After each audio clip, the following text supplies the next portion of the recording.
66. It's the disproportionate team. This is Mr. Miller, and I am Mr. Lewis. I don't know if you noticed, but Mr. Lewis is larger in this video. Sometimes, or I can get smaller. How far back can we go? Everything in life is relative. All right, this is on conditional probability. If you haven't noticed, it's the end of the day, and we're not as focused as usual, but we'll get through this. Yes, we will. We want to understand the rule for calculating conditional probability. It's very important to understand. Mm-hmm. Okay. All right, to do that, we're going to look at our famous card example. This is a good one. It is, isn't it? So these are our 52 cards we normally deal with. Okay, so the first event is the probability that we draw an ace, and the second event is the probability that we don't have a face card. Can you circle those guys? I can. So here are all the aces, and then all here, they're a minor subset of the whole thing, so the non-face cards. All right, that's fine. Okay. Two events. One's kind of part of the other.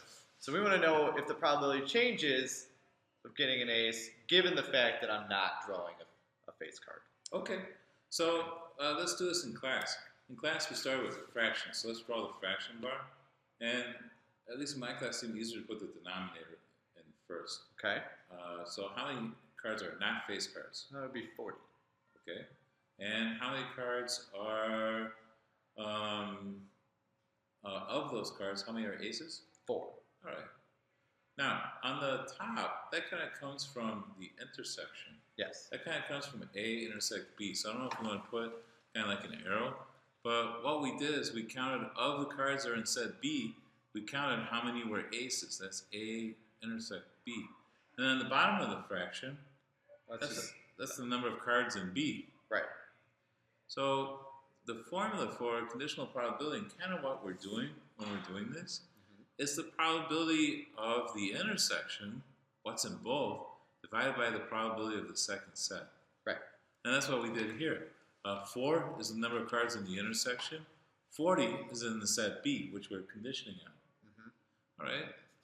And that gives us the probability rule. Yes, it does. Should we actually work out the probabilities? Or? Do you want to? Or let's do it. Okay. I know I said no. Let's go some crazy fraction time. Yeah. All right. So we're going to have a really big fraction.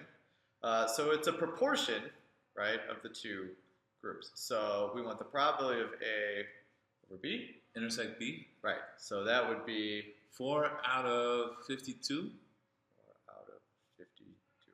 And the probability of B, not a face card, is 40 out of 52. 40 out of 52. So if we remember correctly, when we are dividing two fractions, you mean without the ABC key? Yeah. That is the greatest invention ever. But we're away from freshman year, so we're going to move on. We multiply by the reciprocal, so that would be 52 over 40. Cancel the 52s? Yeah, these babies cancel out, and that's what gives us our 4 out of 40. So what we just did is use this law we wrote. So in the first one, we just looked at the sample space and were able to figure it out. But here we actually applied the law that we kind of just wrote there. Yes. Okay, hit the next slide. I will. There it is. Bam. Let's take a moment of silence. Oh, great law. All right, we're going to be using die that or something? No. This reverence for the law of probability. All right, so let's try and use it in a different sort of problem. All right, here we have Andrea, who is a very good student. Oh, yeah. The probability that she studies and passes her math test is 17 out of 20. It sucks to study and not pass. But yeah, it's happens. True. If the probability that Andrea studies is 15 out of 16, we want to know what the probability that Andrea passes her math test is. All right. Given that she studied. Let's write down the information we have. So the first thing was studies and passes. So probably S studies intersect P. Passes. And that was 17 20ths. 17 20ths.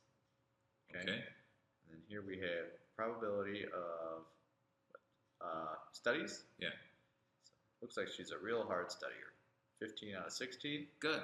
Now, let's write what we want. We want the probability that she passes given that she studied.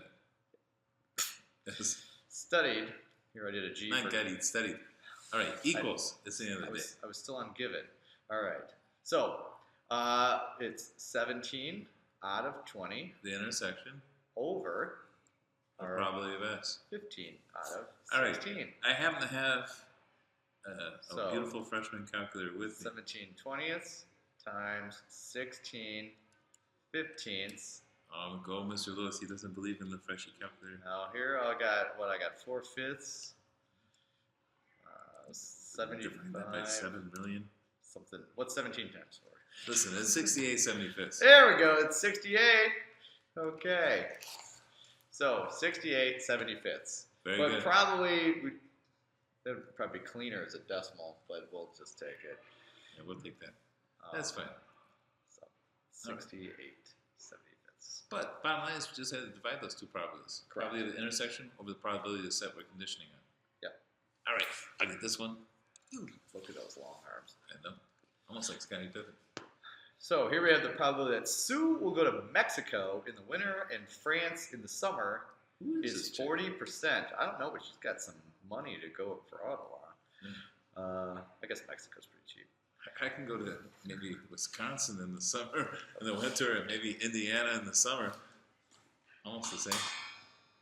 All right, let's get on with this. The probability that she'll go to Mexico in the winter is 0.60.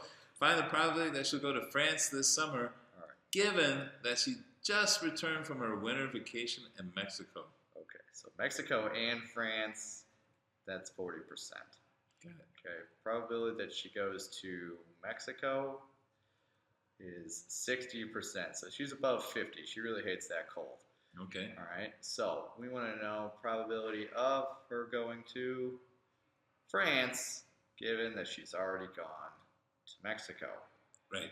Okay, so It's the intersection. of 40% over 60%.